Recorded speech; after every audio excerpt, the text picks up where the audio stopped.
Good afternoon, everybody. Thank you so much for joining us today. It is great to be with you, and we are about to spend one powerful hour together. Maybe 2 hours. Okay, I'm kidding. It's not going to be that long, but we do have a lot of salespeople here joining us, and wherever salespeople are together, the stopping to talk is really difficult. So please look at possibly adding 20 minutes at the end there, and don't ping us and at us saying you guys went over time. We're letting you know in advance that we have quite a huge panelists, and we might probably go over time. So we'll be sharing with our Rockstar panelists formulas and ideas to help you get back into action, because the reality is that the markets are transitioning, and you need to revive your sales strategies.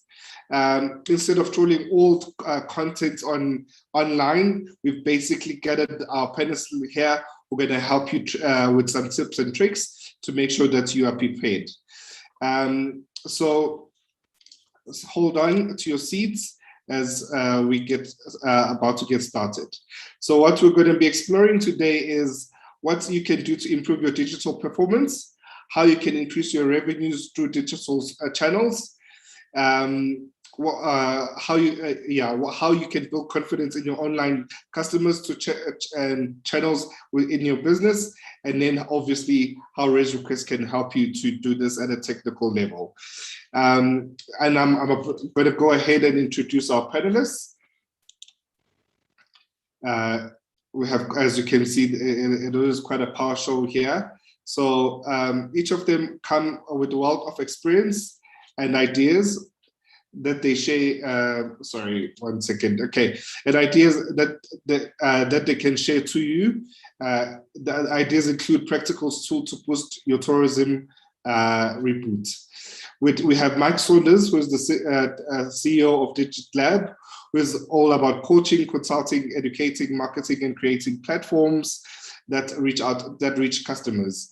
Mike is also the author of 4 books available on Amazon.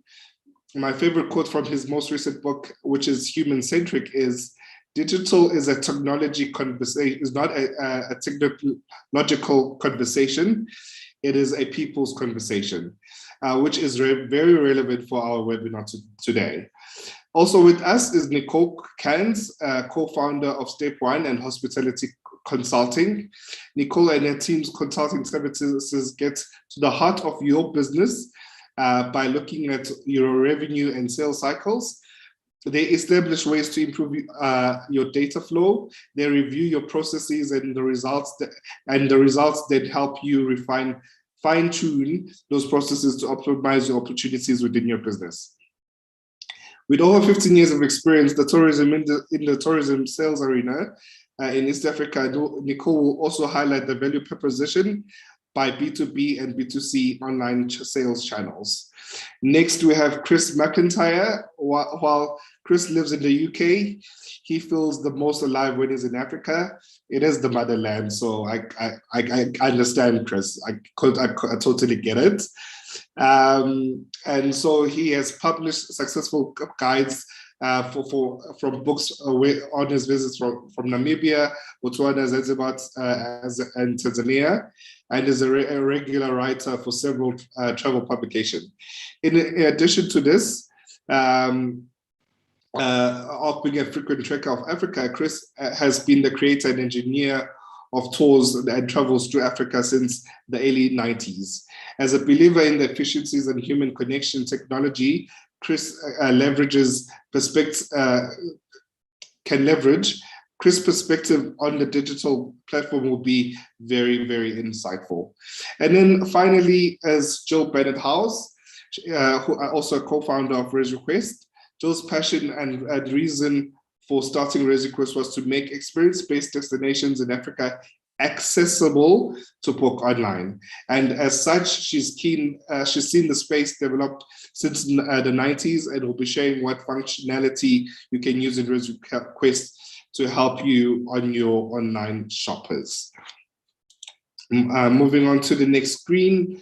Before we dive to the agenda, I would like to also just talk to have a moment with Tom Emery. We all met Tom last week on our data analytics conversation, but I just wanted Tom to quickly highlight in 5 minutes what is happening in the markets. Is tourism market really transitioning out of COVID, Chris? Hi, Ntando, and everybody on the webinar. Ntando, thanks for giving me the opportunity to chip in a couple of cents here. And it's a very loaded question. So there was a lot of head scratching yesterday and today, looking at the statistics to try and see if I could give you a lucid sort of answer. Just quickly, for those of you that don't know, Tourism Today, it's a collaborative tool that we launched during the pandemic. It became very noticeable that the kind of statistics and data that hoteliers across the world have at their fingertips, that we didn't have the same sort of volume of data in Africa. So Tourism Today, it's a collaborative industry-wide platform where everybody can get on and consume meaningful analysis on what different areas are doing, how active source markets are, and how well our industry is performing. So anyway, so that aside, I did a little bit of digging in Tourism Today, and there were a couple of things that I thought would be sort of noteworthy to talk through. And the first is, I think you've got the chart up, Ntando, you do. So basically here, we're just looking at the sort of the traditional pattern, particularly on the left-hand side, if you like, of the way people have come to the properties that we track across Africa. And across the left-hand side, you can see there's quite a profound sort of separation between the international travelers on the red line and the domestic sort of market. So, and just if you follow that sort of left to right, you'll see around about March 2020, there was a sobering crash, obviously, in the international market, and the less said about that, the better. But moving through the sort of the COVID, the last 18 months, it's quite interesting to see the domestic market and the green line pick up and overtake the international line. And I guess what's really interesting to note at the moment, if you look at the September 2021 touch point, that across Africa, we've got just about the same amount of international travelers as domestic travelers moving across the continent at the moment. And then looking ahead to 2022, we can see a little bit of that historic separation between international and domestic travel again.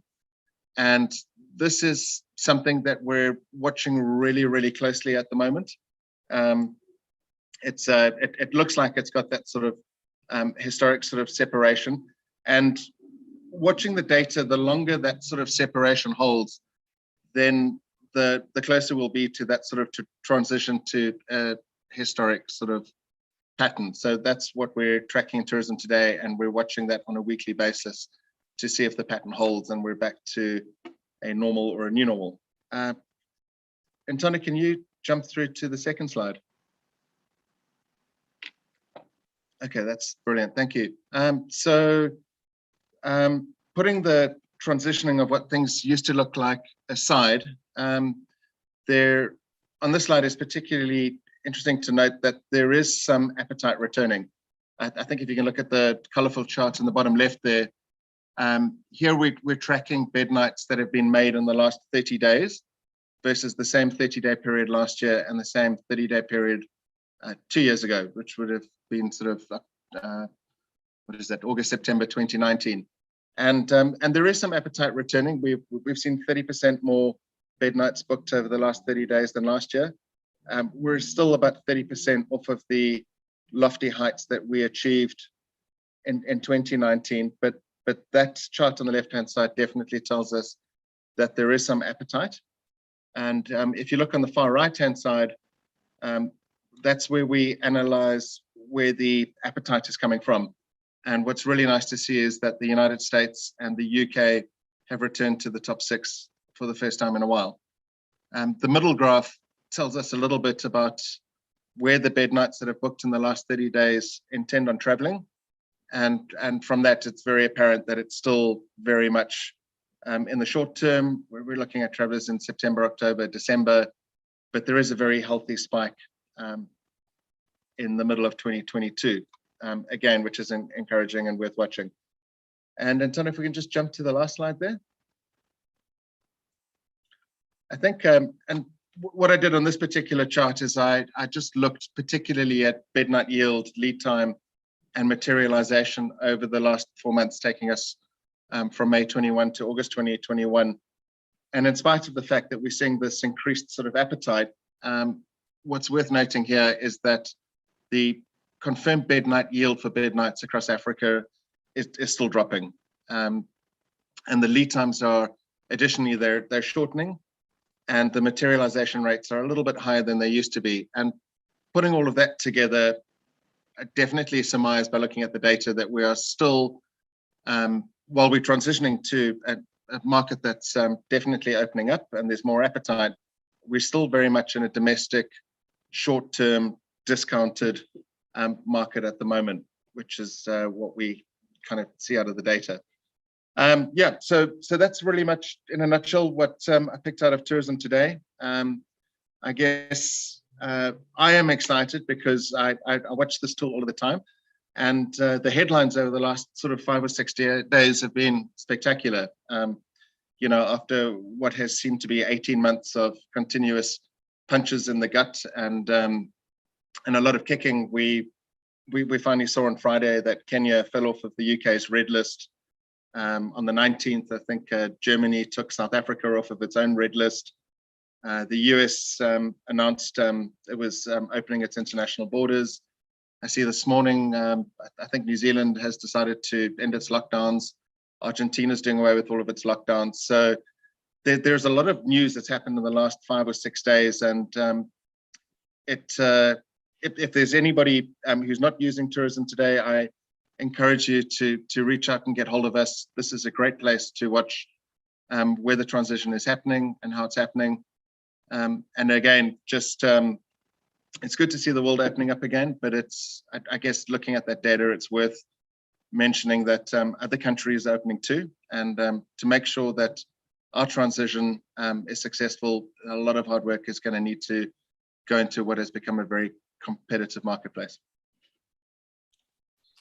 Thanks a lot, Tom. Yeah, it's quite interesting.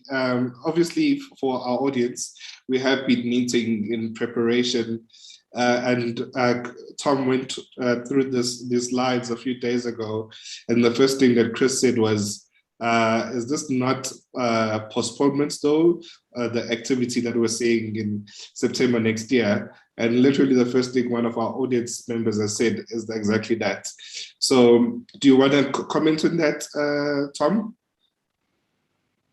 Sure. And yeah, Chris got me a little wrong-footed there because I was so excited about the fact that international travel for 2022 was looking healthy for the first time in a while. But yeah, certainly the data supports what Chris had mused there. There are a lot of postponements in there.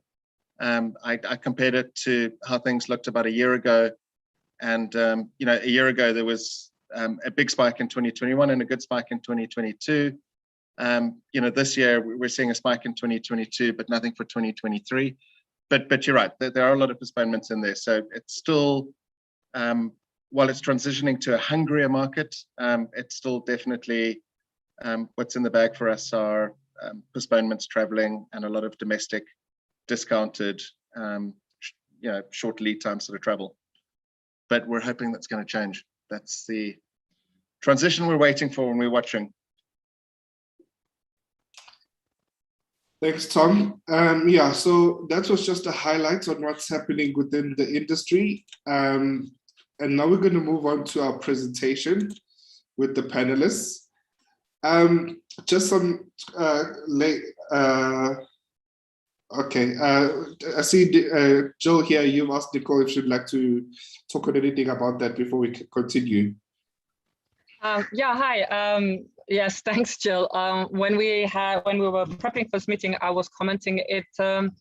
My approach with clients using res request is, of course, a bit different, because I would sort of recommend for clients on their own data, yeah, not to move bookings into the 2022 charts. Instead, to credit and remove the bookings from the chart in order to have better visibility on the chart. Like Tom said, the problem is that the data is not clear. You need to separate the booking, the creation date of the booking from the actual intent to travel. So looking at the creation date of your bookings, and you can do that nicely on your res request filters, is to actually make sure that you see, okay, which bookings have come in the last week, and sort of check the pickup. Yeah, and I know that Res Insight does that beautifully, Tom's tool.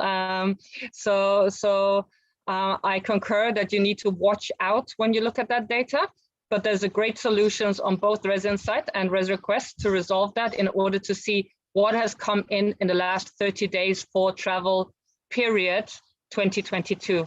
And that's the safest way to look at it. I personally have had good experiences by by crediting all of 2020 and letting the agents know that we are holding the bookings if prepayments have been made on an account, and reminding them to use the properties, and so when their business picks up, they know that they have a credit with certain properties in order to use that. And then the charts aren't blocked up with old bookings, but instead you give them a chance to actually apply to any new booking. And if a client will come back for travel, they'll come back anyway. So that's my recommendation there. Thanks, Jill, for giving me the opportunity to say that. Thanks, Nicole. Okay, Tom, I hope you can follow. I can, Nicole, and thanks very much for the shout out there. And yeah, certainly one of the things that we really had to move quite quickly on and to develop with a lot of our analytics, and particularly the standalone analytics for lodges themselves, was the ability to maneuver through the data within Res Request to try and give people a really accurate idea of what their forward bookings were made up of, whether or not those were earnest and genuine new bookings, or whether these things or whether the bookings were things that were being kicked out from 2020. So, and it's one of the advantages of working with Res Request. If anybody is a little confused or unsure of what their shape for 2022 is in terms of what is new and what are postponed bookings, please, by all means, get hold of the Res Request support teams. There are ways that we can reboot and restructure your data so you can get a better look at what's in the pipeline. Sorry, just the last one. I've just seen Lizzie's comment.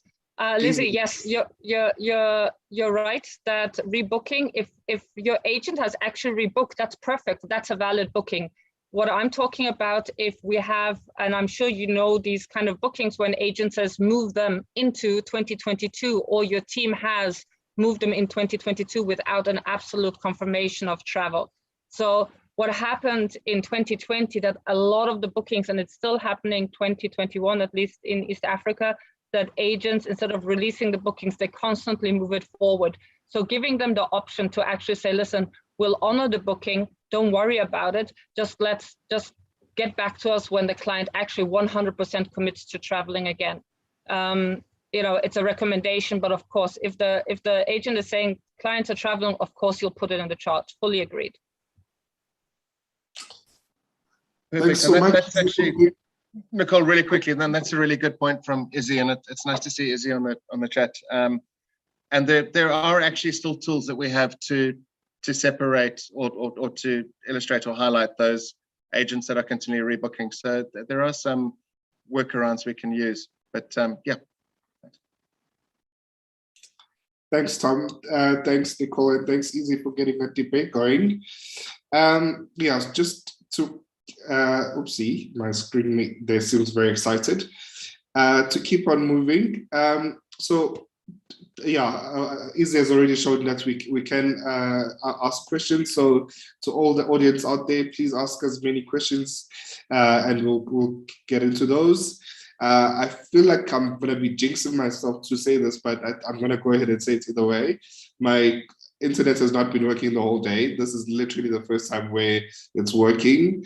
I mentioned this just so if I do drop out, I will be passing on to Jill and Michelle on the background to run the system. But for now, it seems like the ship is going and we are stable, and crossing fingers, it stays the same.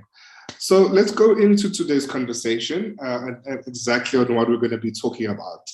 We're going to be looking at 3 sales channels that are available to you and that you can utilize, and then having tips and tricks on how to go about that. So we'll be looking at how we can use wholesalers as sales channels, retailers, and direct business.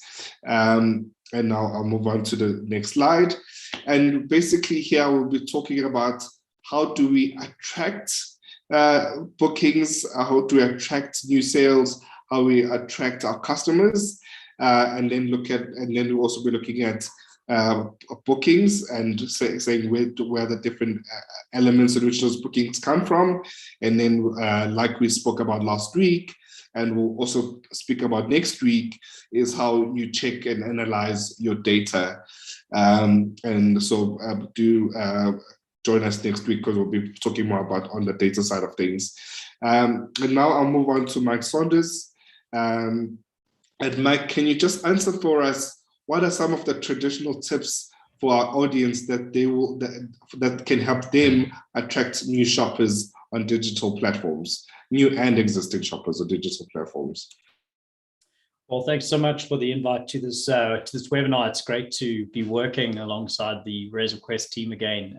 It's been so many years, Jill, since we've chatted, and it's really great to be chatting through a tourism conversation. I think tourism, as we all know, is facing some challenging times, but tourism as an industry is going to see some serious transformation. And I think what's coming is going to be as exciting as it is going to be as scary as so many of us are getting ready for. And so I find this moment that we're in now almost like the calm before the storm. And I think we were chatting about this earlier with the rest of the panelists about how it's really now's the time to make hay. Now's the time to really make this thing work and to really get the show on the road at the end of the day. And so I'm excited to speak to you guys about some of my experiences in marketing in general, but also in marketing hospitality and tourism businesses over the last few years, and just also to talk to this idea of trimming sales. So stepping into any post-COVID environment right now, any industry that we've been dealing with over the last sort of 12 months or so, has really been a conversation about where we get the best bang for buck and how do we leverage the most opportunity out of these different spaces. And so I've got 3 points for you, and that's what I'm going to share with you, and I'm going to expand on these. And the first one is very, very simple. The first one is this, that not all touch points are created equal. And why I'm saying this is because there's this mentality, especially in digital marketing, but it's the same with all marketing, but in digital particularly, especially in the tourism space and in any space right now, what we're finding is that people are moving towards digital marketing practices at pace faster than they did before, because this is the only mechanism they have to communicate to their audience. And they're doing so with this sort of mind map of the things that they should be doing. So I've listed a couple of them at the bottom: social, Google, mobile, SEO, and email as examples. They're not all this, but they're doing this. So they're saying we need to be on social media, we need to be in Google, we need to be in mobile, we need to do all these things.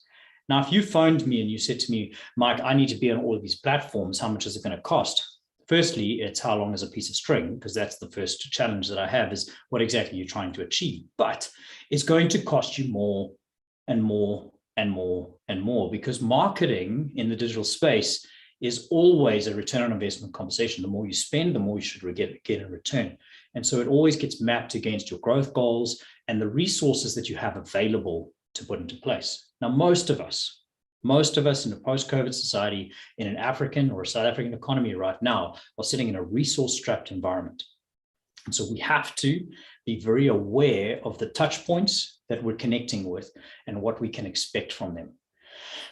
I've had this conversation with so many businesses right across the board, we're advertising in social media, but we're not making any sales. Or they'll say something to me even more cryptic. We're advertising in social media, but we don't feel like we're getting a return for what we're needing. So we want to now get a more professional business who does this for a living to help us with this. And so what they're saying is, clearly I don't understand this mechanism well enough. And so if I get a professional to do it, they will help me generate more sales. There's a lot of good logic in that.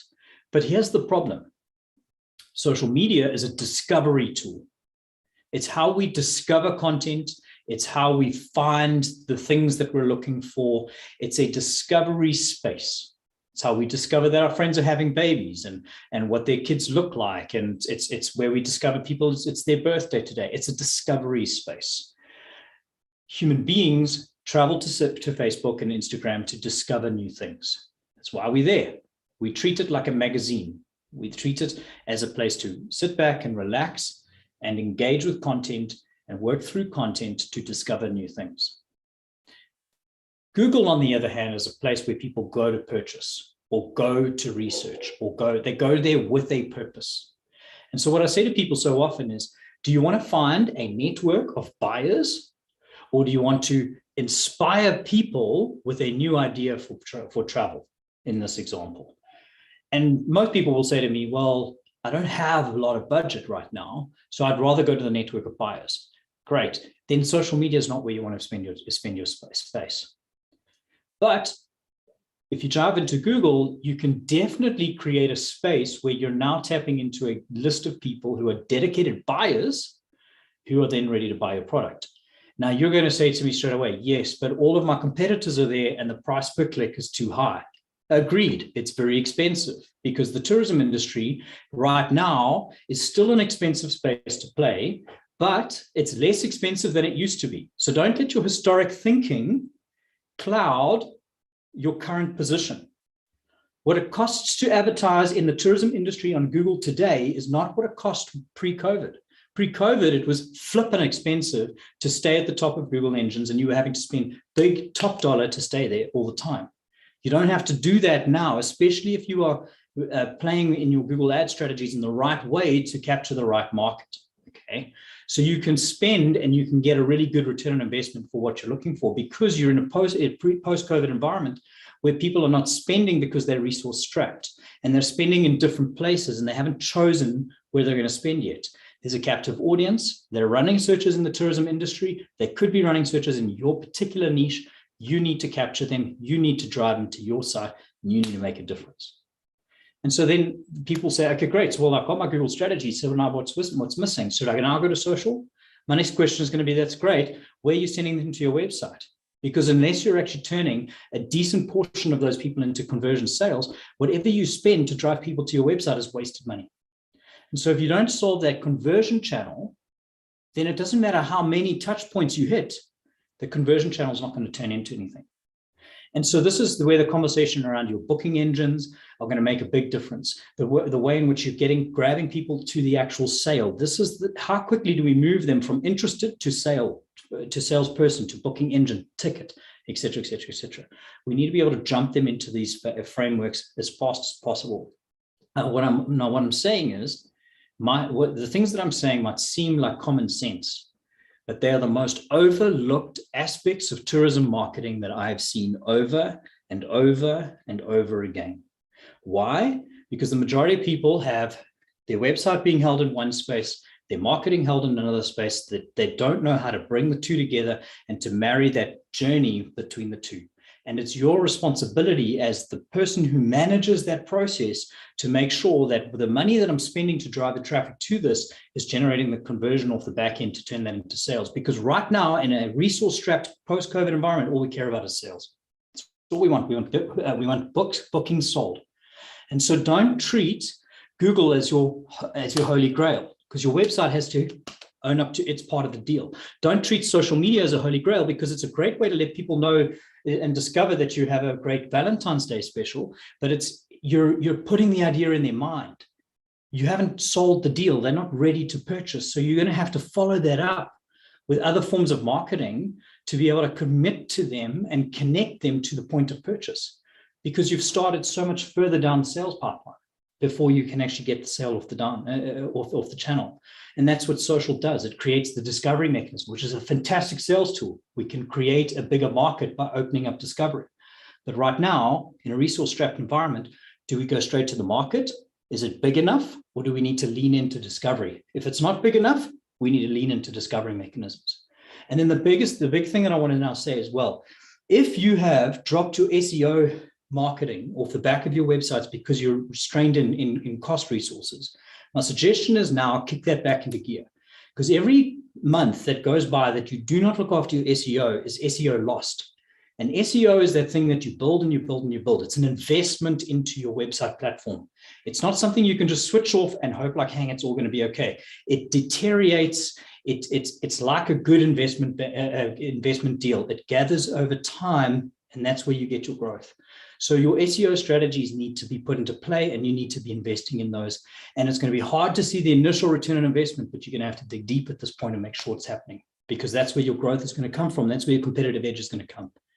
And then I've put email in there, but what I really want to say here is not email. I'm talking more about direct marketing to your existing customer base. Your customers have been sitting at home for the last year and a half, begging for reasons to get out and do stuff. Re-engage them, find ways to bring them back into your properties. Your re-engagement strategy to inspire your existing, your current and your past market just to travel again to your establishments could be the majority of your sales over the next 2 to 3 years. Just as people start to re-engage with the travel market, because we're asking questions, is the market coming back? But yes, it could be, but it's easier for me to feel decent about traveling again if I know where I'm going and I understand where I'm going and I put trust in the establishments. And so think about these things, about re-engagement strategies with your existing audience. I've spoken a lot about this because I'm passionate about it, but I'm spoken way too long. So I'm going to jump into the next piece. I want to talk about breaking through the business social. So the way social media works is you have a business page and you have a personal page. This is where you talk about babies and children, and then this is where you talk about your business. But the problem is that when you talk about your business and you want people to see that, the statistic is 2% of your organic audience, your followers on this page, 2% of them are seeing this content. So you got 100,000 followers, only 2,000 people are seeing it, if you're lucky, okay? On your personal page, if you look at that, it's in Facebook and Twitter and all of these guys' best interest to make sure that as many people see this content as possible, because the more they engage with it, the more me as a human being revisits and comes back to that content on an ongoing basis. We have to find ways to get our content from here to here. So the way we do this as startup and entrepreneurs is that I build my business here, and then I talk about it in the personal channel. Why? Because this gives me more viral opportunity than this. And so I get more organic reach here than there. We're doing this in the business to business space with employee advocacy programs where we get employees to share on their personal profiles on LinkedIn and Twitter, etc., content that we've produced inside the business channels. What's interesting about this is that we're seeing reach up to the 5 to 10 million impression rates per month off a base of 50 employees. Whereas here, for me to pay for that would cost me 180,000 Rand.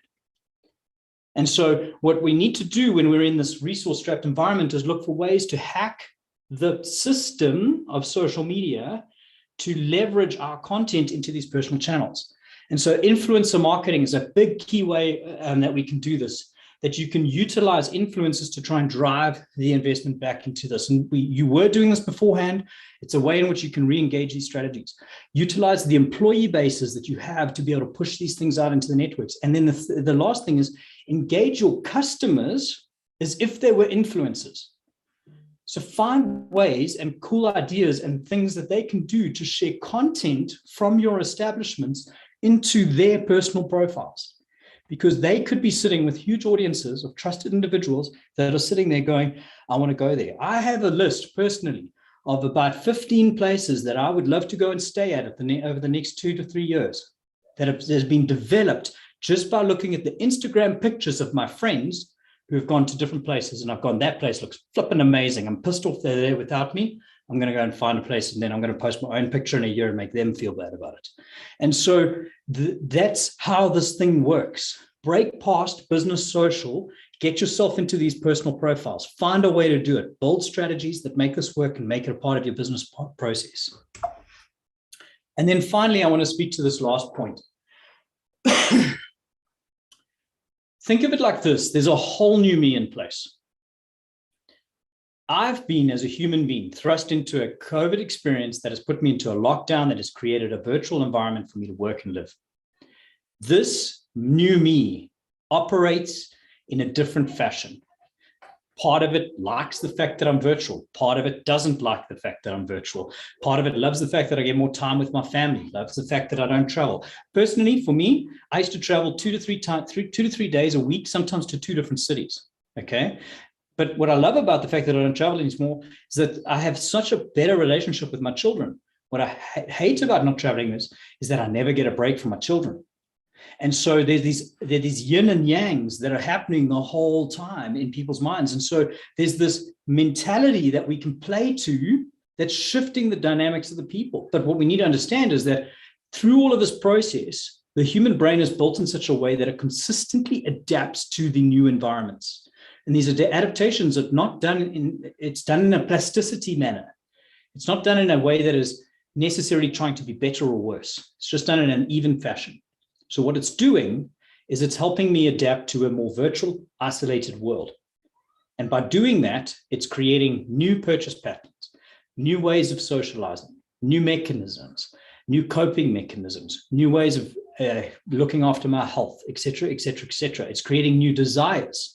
It's creating new things that are important to me. I no longer value being the high flyer anymore. I value different things. Why? Because COVID has created environments for me that my brain has had to adapt to help me cope. And now I value different things. And so if we look at the statistics around tourism stuff, and this is some stuff that Jill shared with me from some of their research that they've been doing, and I really found it quite interesting, is that they're seeing that customers now are looking for more like wellness type retreats, being able to get out of the chaos of being attached to these flipping webinars that we're having every day and these team meetings and 24 hours of this every day of our lives, being able to step out of this and head into these wellness retreats and sessions, being able to do more localized staycation type stuff to get away and to rest and to look after ourselves is becoming more and more important. I'm seeing through some of the other work that we're doing that there's a huge market that's saying, hey, I've been throwing myself into work and into the economy for what? The whole thing shuts down over a period. I lose so much in that time. Life's too short for all of this. I really need to throw myself into living life again and not losing sight of the fact that this is what's happening. And so now we want to be able to do this. Life's too short. And so your customers changing, they want new things, they need new dynamics that are taking place. All of this stuff is becoming more and more important. There's a combination of work and play, because now I'm virtual, the whole world is virtual in their work. Can I actually go and work from different destinations? And so as your customer shifts, don't use history to blindside you in your strategies going forward. Start at a clean slate, re-look at your customer. Rebuild your value propositions. Find great ways that are high value, that are not resource heavy, to find those customers and bring them into your business, and then to get them to tell the world how great you are through their personal profiles. If you can get this stuff right, it's a really good step to fine-tuning your digital strategies and trimming your sales. Thanks.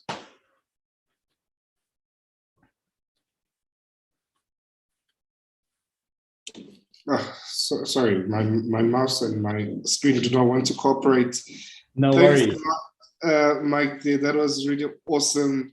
Yeah, and for anyone who's interested, Mike does have a book out that you can buy. All the details are on your screen right now. I'll give you 2 seconds to grab screenshots. As I comment on just what Mike has been talking about, and it's quite interesting because it's I was attending, oh yeah, it looks like my battery is also dying.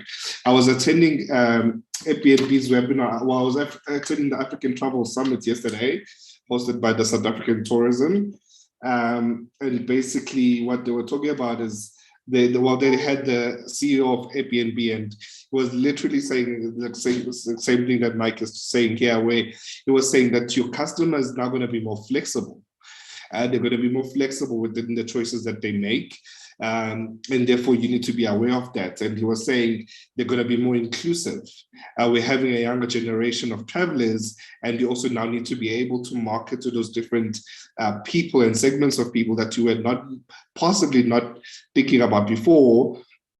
And then it was also saying it's going to be more meaningful, which is exactly what Mike was talking about there, about he and his kids, is that people do want to think about, where am I going? Where am I going to spend the time? Is it safe? Is it financially viable? Is it the experience that I want? Is there a wellness factor to it? Am I going to be able to, afterwards, if I want, stay longer and work and play at the same time? So thank you so much, Mike, on that. And we'll move on now to Nicole.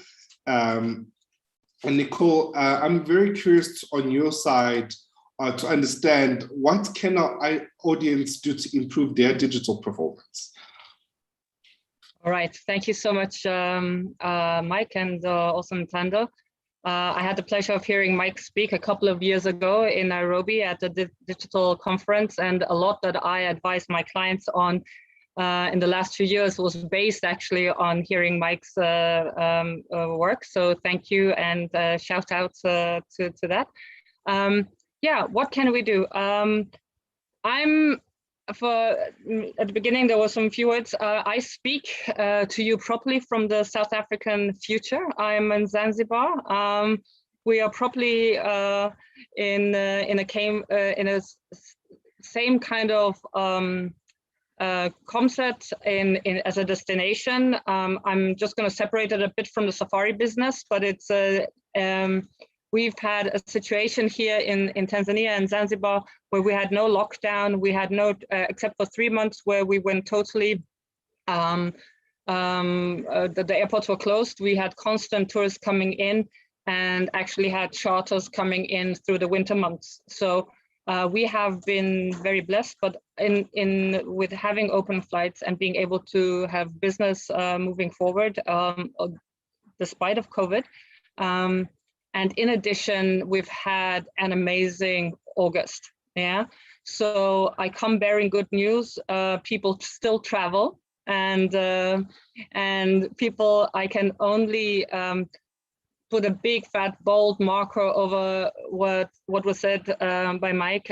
People are interested in wellness. People are spending money. People are taking their kids. We're seeing families with 3 kids, 4 kids, where their vaccination costs and the COVID test cost alone is $500 on top of their travel expenses, and they don't care. They want to get out. They want freedom. They want movement. They're spending money on activities.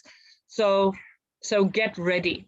And what I want to show you is very much what feeds into what Mike has been saying, but trying to show you on how to get ready for that next step that's ahead of probably most markets here, because like I said, Tanzania, or at least Zanzibar, is a bit ahead of the game because we haven't had that lockdown. So if you could just move to the next slide. What we want to talk to about is how to get your properties e-commerce ready. We already know that you're on ResRequest, you're on a great software. And ResRequest, for instance, has a lot of tools and possibilities for you to sell and get your property online, for people to book you and to see your availability. But that's, and my company is usually hired for somebody to say, like, we want more bookings. Help us. Our reservation desk is not working. So what we usually do is we go in and we analyze and see where the shortfalls are. And I'm going to give you a quick short rundown about the quick fixes, a very practical handbook about what you can be doing with probably no big spend, with few exceptions, but with no big, not really having to put money into it, but just using the manpower that you have at hand, because we all know that budgets are constrained at the moment. So just some ideas for you. And because I can hear you saying all of those who are not selling online yet, I will tell you what I usually hear from property owners when I say that, okay, I'm glad you've got a reservation system, but are you selling online? what they will say is our reservation desk can't handle third-party bookings. We don't know how to handle it. Yeah, we don't want our competitors to see empty rooms. My agents will not like us selling online. This is all too complicated. We don't know how to handle it. We will have lots of overbookings. We don't want the challenge. That's probably the most often heard arguments that I hear about not opening channels. Now, when I say opening your inventory, I'm saying opening your inventory does not always mean that you're opening it up for booking. It's at least showing people that you're online, that you're available, that you have a lodge, getting your information out there. You can still decide if people book online, but at least make sure people see you and see your inventory, and there is no use of an empty room somewhere in the Serengeti that nobody can buy. It's better to tell people you have a room that's available for sales and is welcoming guests. Yeah, so let's make sure that everybody knows that you are out there. So I am going to give you a quick, short rundown of my recommendation, 5 steps of becoming a great e-commerce partner as a ResRequest property. Thank you, Nintendo. Okay, so the first thing I always say, and this is a bit feeding into what Mike is saying, is dress up right. Make sure you look good. There's no point of having a booking engine. There's no point in hiring Mike and his company to do your marketing if you haven't done your homework. Yeah, you need to make sure that your digital brand, your digital brand reflects your product. Yeah, you need to make sure you have pictures. You have to be available. You have to make sure those images match and promise and keep the promise that's on the ground. There are different levels of clients, the different budgets. So make sure that what you're reflecting actually reflects what is happening on the ground. There are 2 different kinds of images. One is plain vanilla booking.com pictures where you've all probably had them. A bedroom shot, a view shot, a toilet, a bathroom shot. Those are fine, but then you also need lifestyle product shots. So while I say there's you don't have to spend big money, don't compromise on your images. That's the only one I'm going to tell you. Make sure you get the pictures out there. Make sure you have good quality photography. That's a good investment, and it will last you a lifetime. Yeah, that's a good investment. That's something that you should be doing right now. Use every possible digital outlet to update your product. What I'm saying, pretty much what Mike was saying, make sure that you go to Google, claim your Google business, make sure that you update your TripAdvisor. I'm still hearing that agents are saying that we're still not on full 8 hours work time. We're only working 3 hours. We're not working in the office. Get your staff that are available who might not be busy, receiving bookings, go in there, update your TripAdvisor, respond to those TripAdvisor notes, make sure that everything that you could possibly do is done right now. This doesn't take a big budget. It just needs some, commitment, and then you're good to go. If you're not selling on booking.com, if you as a company have decided, do you not want to be visible on booking.com, Expedia, or whatever the platform is, fact of the matter is, if you're not visible on certain channels, those are now industry standards, chances are you don't have the credibility that you're accepting guests. Yeah, it'll look kind of dodgy if you're not. Yeah, so especially, let's get those pictures up there. You can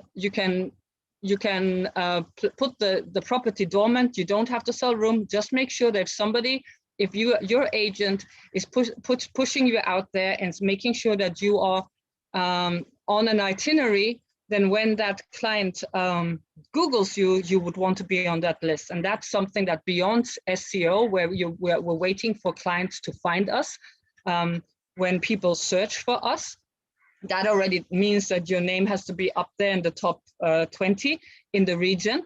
But what about the smaller properties that don't have the SEO money or don't have the money for marketing?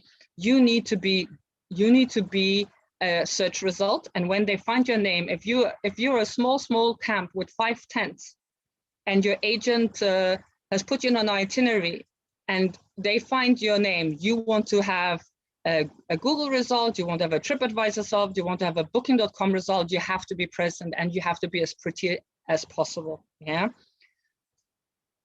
When you're done with all of those channels, yeah, just make sure that you put the info pack out. Remind your agents that you're there, that you're alive and kicking, and make sure that you tell them what, if you can create great news every month, make sure there's a new message. It doesn't take a marketing executive to do that. It doesn't take a marketing company to do that. It's just you and your staff. If you're a one-man show, one-woman show, make sure that every day you get out there, take 5 of your clients and just update them on what is happening with your property. Come up with something new that is going on. Just be relevant. So when the market comes back, when the bookings come in, people will appreciate the fact that you are out there. When all of that is said and done, please don't forget your reputation management. If you haven't looked at your TripAdvisor comments in the last 2 years, go and do it. Even if you comment and reply to them now, stay positive, respond to all of them, make sure that you get a chance. A bad comment is always an opportunity to revise it and thank people for the feedback and give them a chance to tell them how you're doing it better right now. Yeah, make sure you go and do that. So once you're back on the saddle, once you're back there and the bookings start rolling in, if somebody goes to your TripAdvisor page, everything is cleaned up. You've done your spring cleaning. Now that's even before we've started selling you. Now, what are we doing next? We're going to check your inventory setup. So the minute you've decided to go and connect with ResConnect or ResNova, whatever channel you choose, or you give somebody access to your res request through an agent login, you want to make sure that your partners understand your product without explanation. We all know that if we are talking with our colleagues or our reservation desk, we exactly know what room 12 looks like. But remember, if you're giving people a third-party people access to your reservation system, you need to be able to describe your room in a way that everybody knows what it means. So Princess Buttercup suite probably doesn't make much sense to anybody, but saying that that's the honeymoon suite will make better sense. Just watch out, just be mindful once you have taken that step into the OTA, the online booking agent platforms, or into agent connectivity. You have to make sure that they don't need to get on the phone or write you an email on the other line saying, I'm sorry, which room do I have to book? So make sure that your naming convention makes sense. Make sure that your minimum and maximum occupancies per room makes sense, yeah? And that you have a rate that makes it easy for them to book without you having to give them instruction, yeah? There's a big issue also about Booking.com and Expedia, the way they bill kids or third bed. Make sure that you think about it, make sure that you're bookable, that it's easy. You want to have as little as possible barriers and bottlenecks when people want to book you. When they find you, if they're on your page, you want to make sure that they can book you in a sec and don't have to have a frustrating conversation. If you always wanted to change the way your rates work, this is your time. You have time to go back, to your boss. You as owners have a discussion. This is the time to restart them, fix what was broken, go back, check what you've done, and then we take it from there. Things like a very frequent discussion, and I'm sure that ResRequest will agree with me. We have a villa, we send it as a unit, or do we sell it as a room? Make a decision. You need to do one of those because you're trying to inventory manage. Yeah, those are the kind of things that you need to fix now. It sounds silly, but it's a little detail to make sure that your bottlenecks are removed and you're removing the roadblocks. Thank you. Next slide. Okay, check your availability. Are you displaying available inventory correctly? Now, if you're not the person who's putting the reservations into your reservation systems, and I'm guessing there's a lot of marketing and sales and owners on this call, chances are that you may need to have your reservation desk explain to you what the status of your booking charts are. So that's a situation we don't want. Yeah, we want to be sure that every room that is on your system means a confirmed booking is a confirmed booking and a provisional booking is a provisional. Because the minute you open your charts, you want to make sure that you have the cleanest and most pristine chart available. We do not want to have to guess or sell a room that's already been sold. That's a lot of wasted energy. So make sure that you've put policies in place that make sure that you're releasing rooms on time. It makes no sense to hold on to rooms that may be sold or not, may not be sold, or potentially may be sold when you would have somebody who would actually want that room. If you have 100 room inventory, that's fine, then you can play around with it. But if you're in the region of 10 rooms, 20 rooms, you want to be sure that your rooms are available for sales. 14 days limit, let the agent know that you're releasing now and give them a chance. That feeds a bit back into what I was saying earlier. I personally don't think there's much sense in holding a room where we don't know if they're traveling 2022. It's better for me to give the agent the feeling he can come back at any time and I will honor that booking, but please only tell me when they're really traveling because I might need that room. I'm seeing a big problem coming up, let's say in July 2022, when borders are open and all of a sudden you won't be selling, yeah, because you've got historical booking sitting in your July, and all of a sudden you'll be panicking to release those rooms, yeah, because you're collecting the final payment and you've realized that you've actually got, you're sitting on empty inventory. So I strongly recommend that you really make sure what the policy of holding those rooms are. What is the policy of releasing rooms? What's your confirmation policy? How old are your bookings? Those are really important parts, and you can't change your mind. You know, it could be something like for the COVID period, we're up till the March 2022 will honor X, but from March 2022, we want you to commit and things are back to normal. And I can tell you from a market that is opening, traveling, we're back to normal rates. We're no longer discounting heavily, yeah? It's possible to charge normal rates, and it's possible to tell people that they need to pay deposits if they want to come. Yeah, so it is possible to. There's no benefit in you holding on to rooms. If you're pushing out to into the digital space, you need to be sure that you have nice, crisp, young charts and no old data in there. With all of that said, it also obviously means that when you push to API partners, your data will be on the best possible quality. Okay, thank you. Okay, and then the big one, the one that's the most difficult one to sort out is what's your rate policy? Where do you want to sell? And I put it in brackets because obviously we want to sell to everyone at all times, yeah?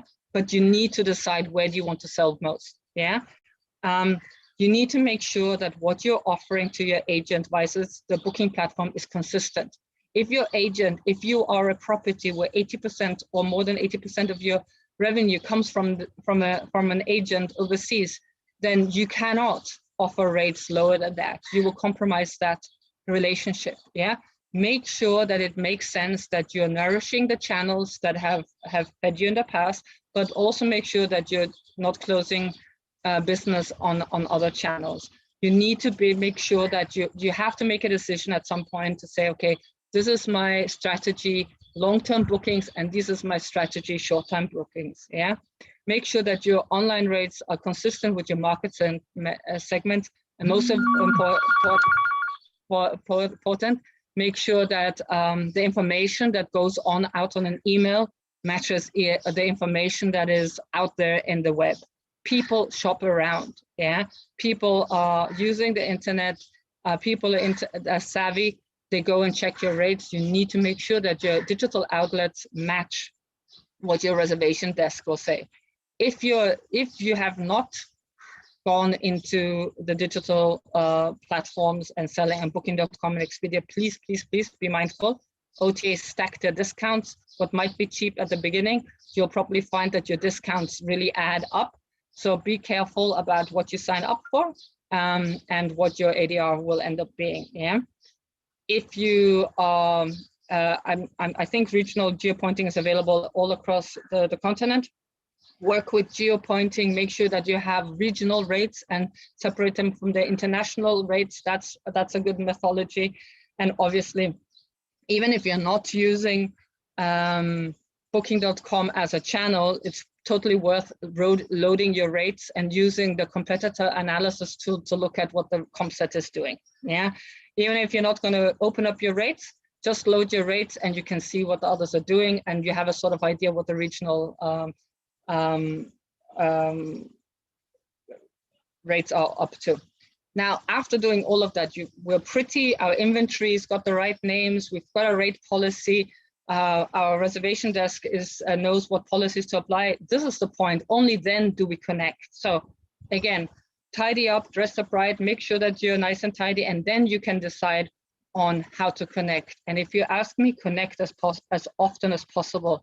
There is two ways, and I know that ResRequest will show you in detail what their opportunities are, but just to explain to you how I see it, there are two different kinds of possibilities. You've got your direct B2C, so business to consumer access, guests booking directly, and then you've got agents booking for guests. Yeah, so both are available with ResRequest. Obviously, if your guests are booking directly with you, you still have the option to only show them availability. For instance, on your website, you now have the opportunity to let them book and pay online, or you can feed that availability straight into the OTAs. Yeah, so that's how you can drive your direct customers. Yeah, and like Mike said earlier, dig out those email addresses, activate your client base, write to your direct clients and say, hey, look, we are now got a new booking engine. Do you want to go and try it out? Here's a voucher, here's a discount. There's a whole lot of stuff that you could be doing to make revenue. They might not book today, but they know they have your link once December is here and they're vaccinated and they want to travel. The same thing goes for your agents. You don't have to go all the way. It's just starting the connections. Give them a chance to look and book, or again, wonderful opportunities to connect to numerous numbers of technologies, which means just to give agents the opportunity to log in and see that you're alive and you're well available for all kinds of bookings. Yeah. Yes, next slide. Yeah, sorry. Okay, so for us, if there's anything you should remember, just to summarize what I've said in the last 2 minutes, what you should remember in order to have credibility on your online sales, we need to make sure that the information we offer to third parties is updated and correct. You don't want to push information out there and then be caught, with incorrect data or anything that is not in the best possible format, especially if we're not busy at the moment. Correct and updated property information, live and correct availability and rates, transparent terms and conditions. You've got good time at the moment to discuss it in your teams about what works for you, and then obviously reliable service delivery. So you don't want to offer a web tool that doesn't work. You have good partners, and ResRequest can connect you with great partners in order to get going. Yeah, that's basically the summary. What I do want to show you what's going on in our neck of the woods. This is August 2021 in Zanzibar. I'm just showing you some data that you can see where we're heading to. I'm assuming I wouldn't expect the same booking charts for the bush, but this is what is going on at the moment at the beach. As you can see, if you add up the numbers here, you can see you've got 30%, 90 days plus. But if you look at what happened within August, we had a really big amount of bookings happening within the same travel month. So, and this is coming from booking.com. They see it all across the island. It's people flying into locations and then hopping from one property to the other. They know people are not busy. So getting them on the island or getting them to a destination is one thing, and then they shop around. Yeah. And if you see, compared to what Tom was showing you, if you look at your searches, international searches, 90%, domestic searches, 10%. Yeah, so those are the numbers that excite us. Those are the numbers we want to see.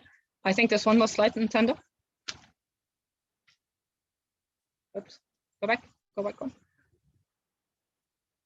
One, back one, yes. And then you also see the average length of stay in Zanzibar is usually something about 3 to 4 days. After safaris, we're seeing 7 days, 14 days stays. People are staying longer, and it's a trend that we're all happy to see. Obviously, in this particular case for this property, it's also a price point. It's a little on the pricier side, so people stay less long than in neighboring properties. But as you can see, people are ready to spend our experience here with the first month of peak season post-COVID, or let's say nearly in post-COVID conditions, was great, and we're really excited. And like I said in the beginning, you know, get ready. It's out there. It's coming. The wave's coming your way in a positive way. This way, it's people want to travel. People want to spend money. Make sure that you're available, and you tell them that you make sure that you get on that bucket list. Yeah. Thank you. Thanks a lot, Nicole. Yeah, that was definitely quite fruitful information, and I think very worthwhile. Nicole is in an island, so if you hear people on the side, it's because this is all the travels that she's talking about. Everybody's there and traveling right now. So I'm not going to ask you, Nicole, to show us around, because we might put you out of the conference because of the jealousy that's going to come from that. Thank you so much for that. Yeah, I did mention earlier that we are going to run a little bit late. Do forgive us. We are going to be sharing the live stream afterwards for anyone who needs to leave us. But I will continue onwards to Mike. Sorry, yeah, Mike, you don't have a slide here. So, sorry, I mean Chris. Chris McIntyre, I know you don't have a slide here, so I'll just ask you the question. As a tour operator, what is your perspective of how lodges can increase their sales revenues through digital channels right now? I will try and answer that as comprehensively as I can, and also actually pay tribute to some really good stuff from Mike and Nicole there. A lot of the ground was covered there, and I think covered very well. I come from and can I add to that I'm very happy to make this interactive. So if anyone's got any questions as I'm going through, please fire them off through the chat, and I'm sure Ntando will ping them down to me. I come from a perspective of an overseas tour operator. Where I'm based in the UK, but we have team members in indeed Africa and New Zealand. We cover the US markets, European as well as the UK. So I hope to bring a bit of perspective from there to my answers. Firstly, on the digital side, I'm not going to try and go over the comments that Mike and Nicole have done so well. I would just say make sure that what you're doing is very available, your data is available and consistent across all your channels. I think for most lodge owners, that probably means focusing a little bit on the channels that they can put information on effectively and keep it up to date, because it's all very well making sure your properties on 50 different channels, but you do need to make sure that the same consistent information is on all of those. So probably take a realistic view of what you can update. Certainly for us as an operator, the APIs need to be up to date, and we want your marketing materials to be up to speed with your Wetu profiles and pictures, with information that you're sending out to clients as well as to us. So make sure that's all really, really consistent. I've got to second in particular Nicole's comments on pictures. I think getting your imagery up to date, looking great, looking top notch is really worth the investment. Personally, I'm a great fan of Wetu. I think that putting stuff up there for tour operators to pull down is a fantastic way to do it, and hopefully helps you to make things much more consistent across what you're doing. On the res request side, I'm going to largely leave that to Jill and others, but from an operator's point of view, it's really important that if you've got room names on Res Request, they match what you've got on your marketing materials and match what you've got on Wetto. Because if they don't, you're just making life difficult for anyone who's looking at you, be they an OTA or a traditional tour operator. I think looking at your inventory, you want to look at those provisional bookings and work out who is going to travel. Nicole had very clear views on that. I think from most of the safari companies that we're dealing with, what we'd expect is a phone call and email saying, hey, Mr. Smith, have you got him? Is he still traveling? What do you know? It's done on a personal basis, but follow those up to clean up that inventory, which is obviously wise, so that you're putting a very view of what you've got available to everybody. The issue of provisionals for us as a tour operator is really important. Res Request is very good in allowing you to show tour operators provisionals through the API. And if you're not doing so, personally, I would. It's a great help for us as tour operators to be able to distinguish. Now, just looking at the current market and looking at the people who are going to travel and their behaviour at the moment. And I'm speaking more for the safari market here than I am for the beach market. Most of our market is small and relatively remote safari camps. We're seeing a real mix. We're seeing some very short-term bookings, 2, 3, 4 weeks, up to probably 6 or 10. And then we're seeing some very long-term bookings. People are booking for us out at the end of 22 and into 23 and even beyond. We're seeing very little between the two. So we're seeing very, very little coming in for after a couple of months hence, but before next autumn. And I think that reflects a general level of concern about how COVID regulations and travel will change over the coming months. Talking to clients, they're clearly saying, we know what the rules are now on travel. Okay, we can travel in 2 weeks' time. We don't think they'll have changed. But they're not confident that they won't change in 2, 3, 4 months. So they're not booking then. And then there's another section of travellers saying, we're sure it'll all be over by the end of 22. It'll be okay to book then. And we're still getting that. What they're often concerned about, I think travellers these days need much more reassurance than they were previously. Many travellers, even really good repeat travellers, are coming through to us with a lot of questions. And I'd put them still, and I'd say the same in the States or the UK or Europe, I'd put them on a real spectrum. We've talked to very good Africa travellers who love their Africa, who are scared stiff to travel in the next year and are doubting whether they'll do it in the next 3 years. And if you even mention a holiday to them, that they bristle and say, how can you possibly think of this during the COVID pandemic? Then at the other end of the spectrum, we're dealing with travellers who are saying, look, we're fully vaccinated or we've had COVID, the kids are fine. I really would travel tomorrow if I possibly could. And I'm really annoyed with the governments for not letting us travel. And there's a real spectrum between. So all of your market, all of our market isn't going to come back, but I think there's a very good proportion of it that will. And in the middle ground, there's an awful lot of people who we speak to who want to travel but are questioning how safe it is.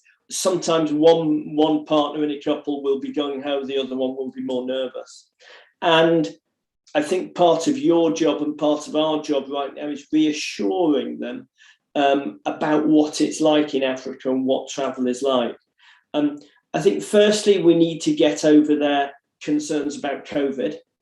So what we need to be able to do, and lodge and camp partners can really help us with this, tell them what you're doing to keep them safe, make them aware that you understand they have concerns, and try and address those. It's certainly, if you don't already know about the WTTC's, the World Travel and Tourism Council Safe Travels protocols, and it's worth you having a look at their toolkits and considering use of those. But even if you don't, you can very easily in your publications and websites and stuff, give some bulleted headlines about what you're doing. Travellers are very interested to know what kind of percentage of the staff at the lodges they're going to are vaccinated. So if you've got that information, and it's a pretty high number, I'd be using it. Details of how travellers, details of how lodges and camps are perhaps reducing physical touching and contact, put that down to anything you've got on what you are doing to make travel so safer in the COVID era is worth trying to get across to them. So news of staff anti-COVID protocols across the board is a real help. But I wouldn't go too far overboard on that. Travellers are still looking for a lovely holiday. So they're not looking for hazmat suits on game drives. That's not going to attract everybody. Remember, they're after the same kind of experience. They're not after coming to an isolation ward. So what those who are clearly thinking of travelling are wanting sensible precautions often, or some of them don't mind, but many of them are wanting sensible precautions, but they're not wanting anything too extreme.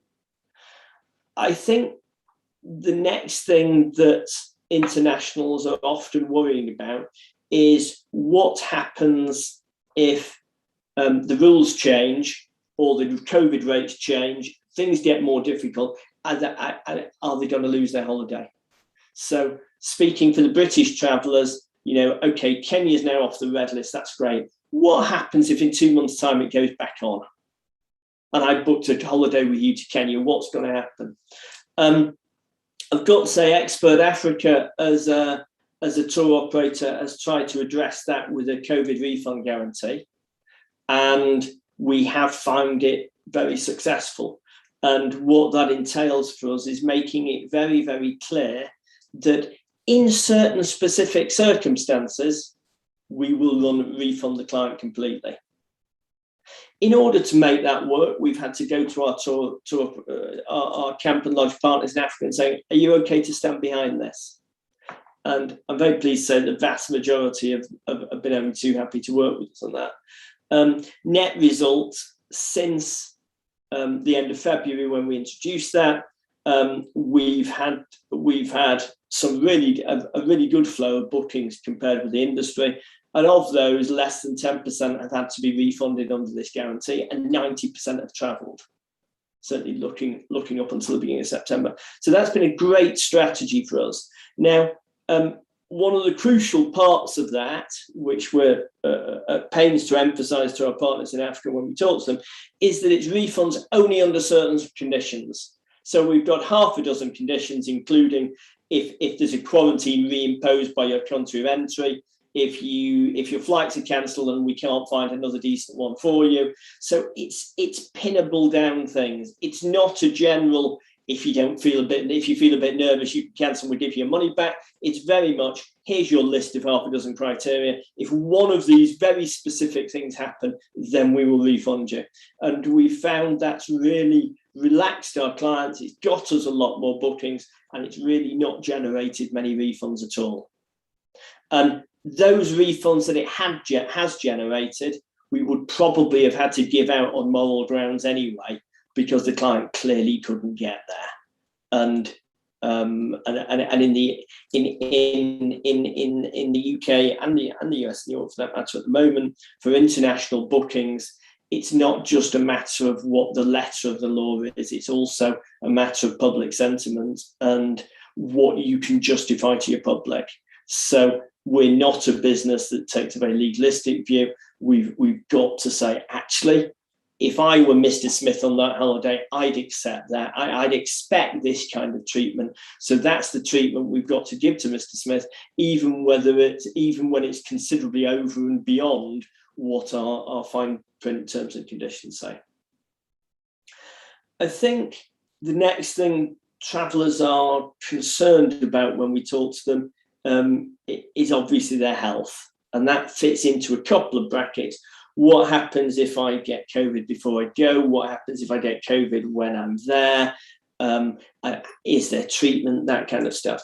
And again, I think there's a lot that we can do as tour operators, and that our partners in Africa can also do to help relax a client that these concerns are taken care of, and we've thought about them. And as with much of what I'm suggesting you put out there to people, it's very much just a case of letting them know that we've thought about this and letting them know that we have a plan. Because the worst thing we can do for our clients is say, go to this place. They say, what happens if I get COVID? And we say, oh, we haven't got a clue. So we need to you need to reassure them on that. Can an infected client who is otherwise, well legally and comfortable, can they isolate at your camp or lodge? Are private hospitals available to deal with the emergency? What's the plan? Doesn't need more than a sentence, but it does need stating. Do you, as a responsible camp, lodge, hotel owner, have emergency medical evacuation cover? I'm well aware that all travellers should have their own travel insurance, and we in fact insist on it as a condition of booking. But I know from experience that when you've got a traveller in the middle of nowhere and there's a medical emergency and you talk to their insurer in London, it's not always possible to get a quick answer. I remember, if I can digress, I remember some years ago having a client at a very remote lodge in Zambia, Shiwa Nganda, for those of you who know, and the client had a serious medical emergency, and it was late in an afternoon, early evening, and he said, look, I need a charter out to Lusaka. And the guys at Shiwa said, yeah, this guy needs a charter, get him out of here. And we phoned up their insurers, and their insurers said, well, we need you to get a doctor on site to have a look at this. I said, look, he's 300 miles from the nearest doctor. We can't get a doctor on site right now. Can we just get him out there? And there was a lot of dragging of feet for the insurers. They just did not understand. They just didn't understand the whole concept of remote in African terms. I think the person I was dealing with at the insurance company had probably never been out of a Western European country. They just didn't get that in Africa, some of the things you might have expected in London are not available.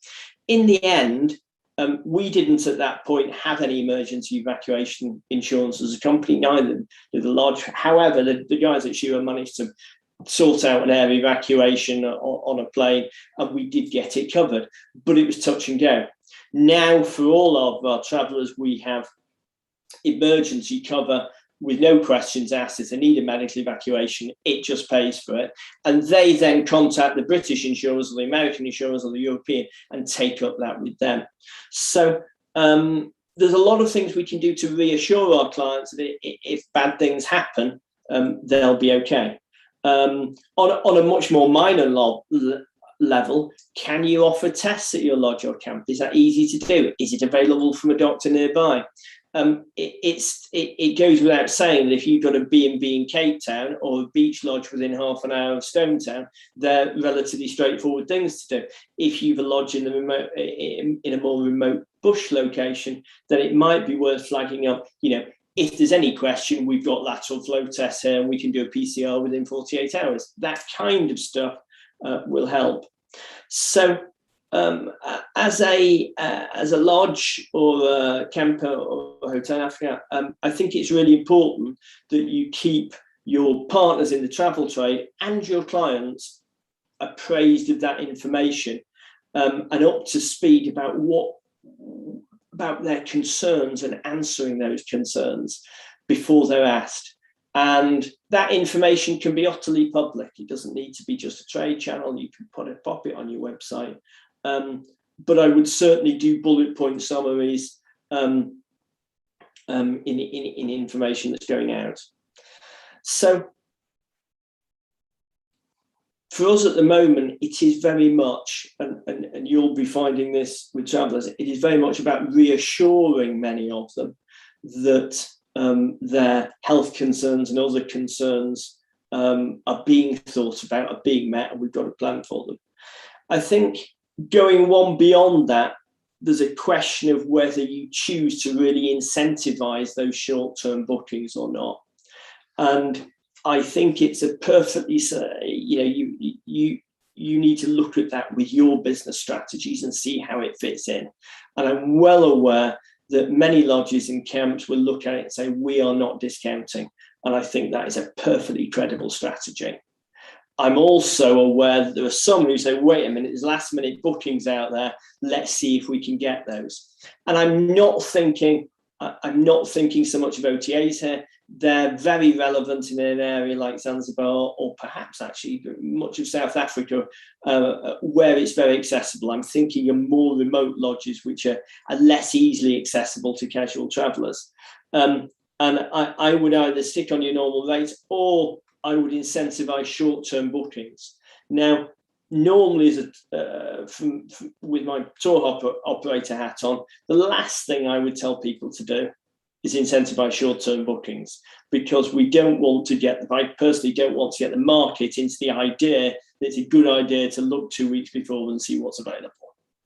But the fact is right now that lots of travellers are doing that for other reasons, for COVID reasons, because they're unsure about how the regulations will change. So I think right now I go against what I would normally say the normal year, and I would say that if you want to incentivize short-term bookings, it's probably a very good call.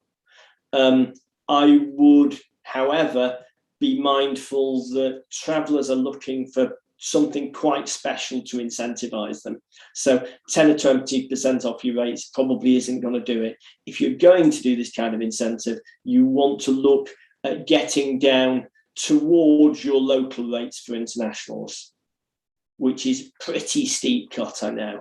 But I would look at getting down towards there in order to fill those beds. And I would console myself with the thought that if you get some internationals in there and close to local rates instead of locals, you may well find that they come back in later years when they're playing full, when they know what it's all about. I think that's all my comments so far.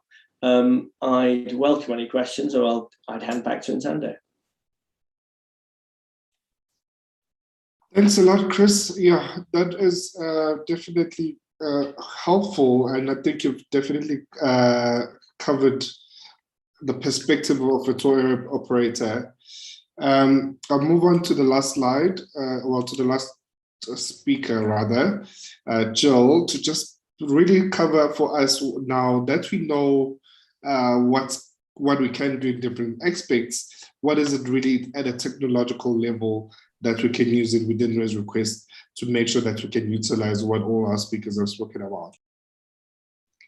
Thanks, Ntando. Yeah, and thanks to all the other speakers that have been here. They've done a great job just to remind you that although the markets are still unsure, there is opportunity right now, and you need to really be fleshing out your marketing strategies to make sure that you can attract eyeballs, whether it comes to your own website or whether it's coming to the travel agent and tour operator in the area. And then, as Mike was saying earlier on, once you've got them at those different channels, you need to be able to allow them to book.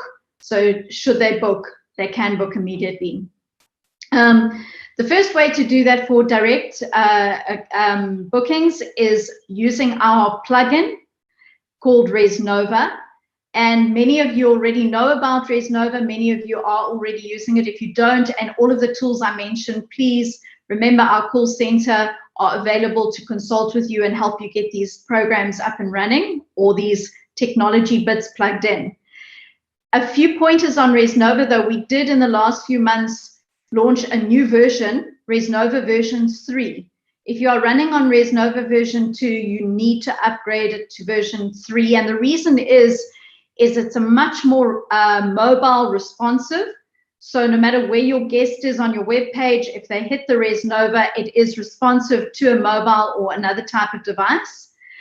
There's still a lot of customization available, like there is in ResNova version 2. And it also allows your web user, if you turn this feature on, to book and pay in full or part pay. So they can pay based on a payment plan. So if you only want them to pay a 25 or 50% deposit, you can set that up. So ResNova 3 has some lovely new features. If you are worried now based on what I'm saying and you're thinking, I've already installed ResNova 2, how do I upgrade to ResNova 3? It is a simple process. Whoever implemented and put the widget ResNova into your website simply needs to go into the ResNova back office and upgrade that widget, and then take that embed link and replace it in your web page. It's a very simple process. We've ensured that that upgrade process is quick and easy for you to deploy. And again, you're welcome to speak to our call center to help you, but it is a very quick and simple process. We're talking about a matter of minutes to upgrade from version 2 to version 3. But if you do want our team to hold your hand through the process, please remember they are on Skype and your WhatsApp channels, so feel free to get in touch. That's looking at direct bookings. Moving across to the wholesale bookings on the next slide. Many of you know on our wholesale side, that is connecting to travel agents, tour operators, OTAs, so anyone who's acting as a middleman between you and them, their sales engine on their side. We have got a program called Res Connect, and Res Connect allows partners like Chris to be able to tap into your availability and your rates, and to be able to pull what they need from Res Request as well as from Where2, to be able to put together quick and easy itineraries on their side. And that connection program gives you the ability to expose your availability and your rates. And Nicole gave some lovely outlines of what you should be considering when you're working with it, as well as allows them to book online as well. We do offer edit capabilities, which we found was trending in COVID, so that agents on the other side were able to go in and amend or cancel bookings, and you would get a notification about that. But we have noticed that connection partners haven't yet extended their functionality on their side, where the connection partner has actually done the development to us. The most important thing is just to highlight the next slide, which is still about talking about the Res Connect program, just to highlight and make it quite simple for you to understand. When you are using the connection program available to you in Res Request, you're generally looking at channeling your sales and your availability and your sales through 3 main areas. The first one is tour operators and travel agents. And we have just over 70 members who are connected to our connections program and are feeding in. Now, not all of them might be appropriate for your market. Some of them might be specific to other markets. So it is important to speak to our support team, make sure that you've got a list of who is in that connection program, and then choose who's relevant to you so you can reach out. So that you know, we do it on the other side as well.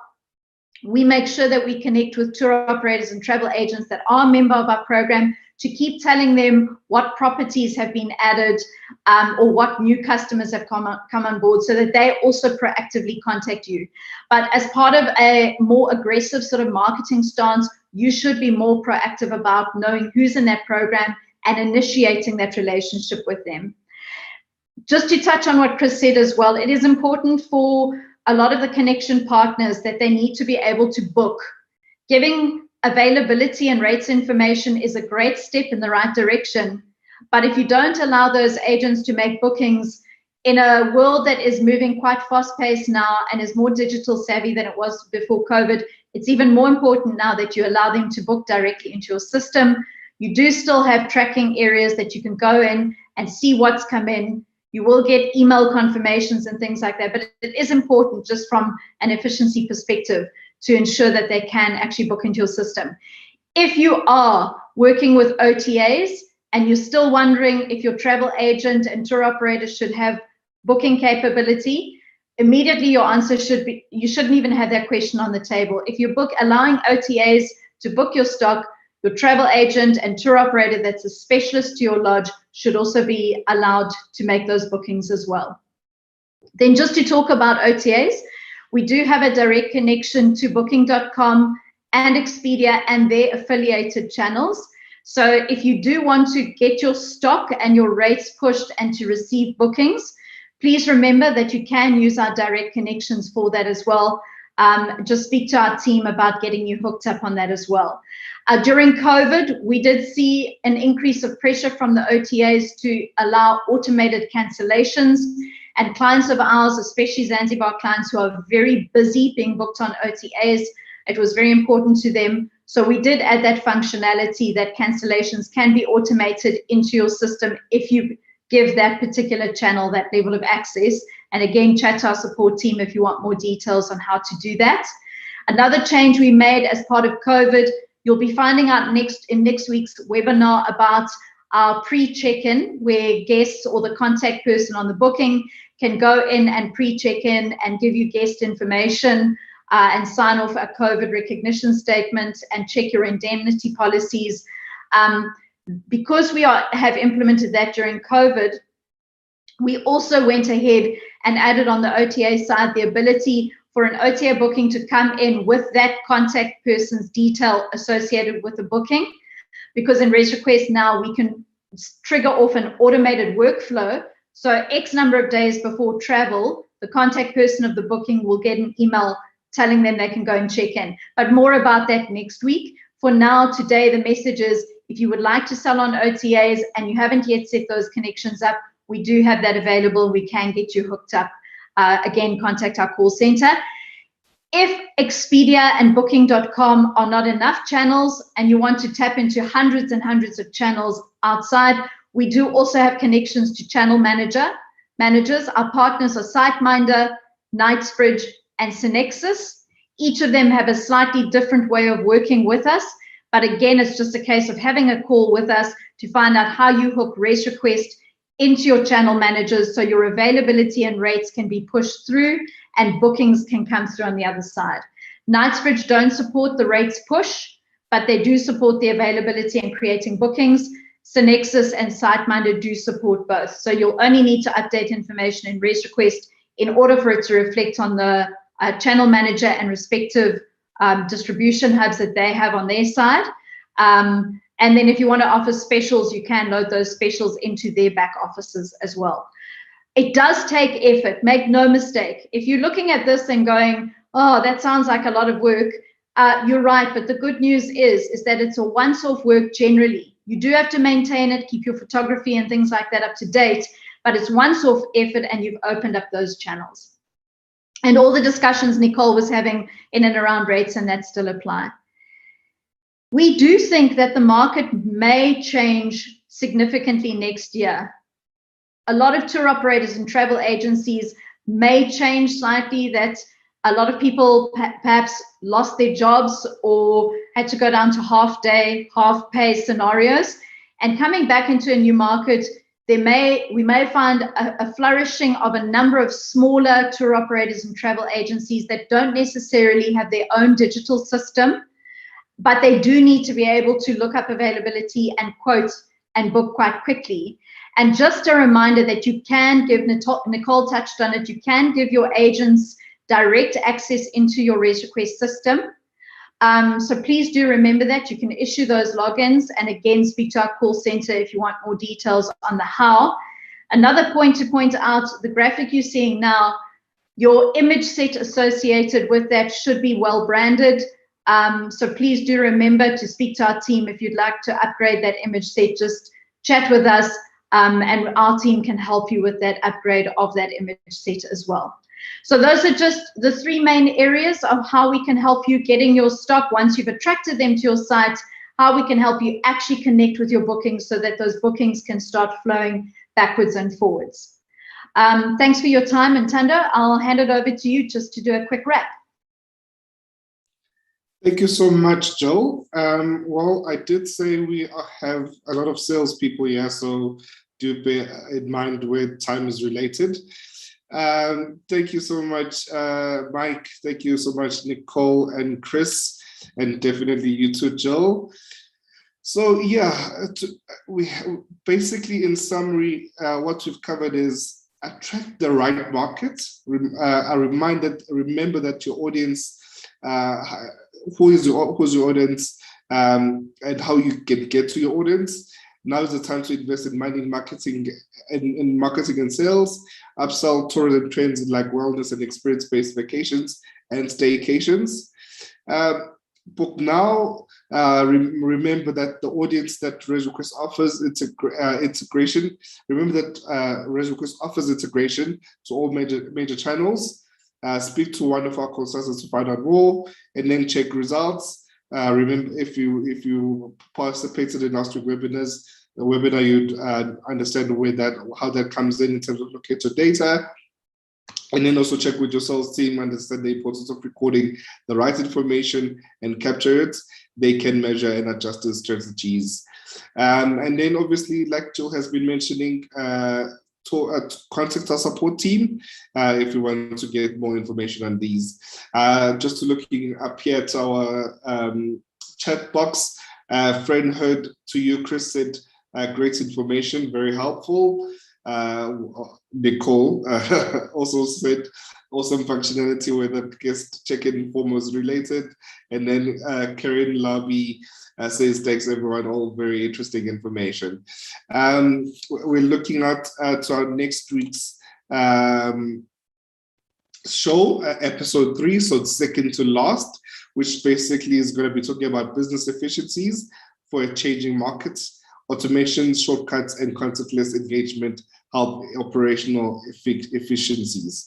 So go right ahead and go to our website on ResRequest/webinars and sign up for episode 3.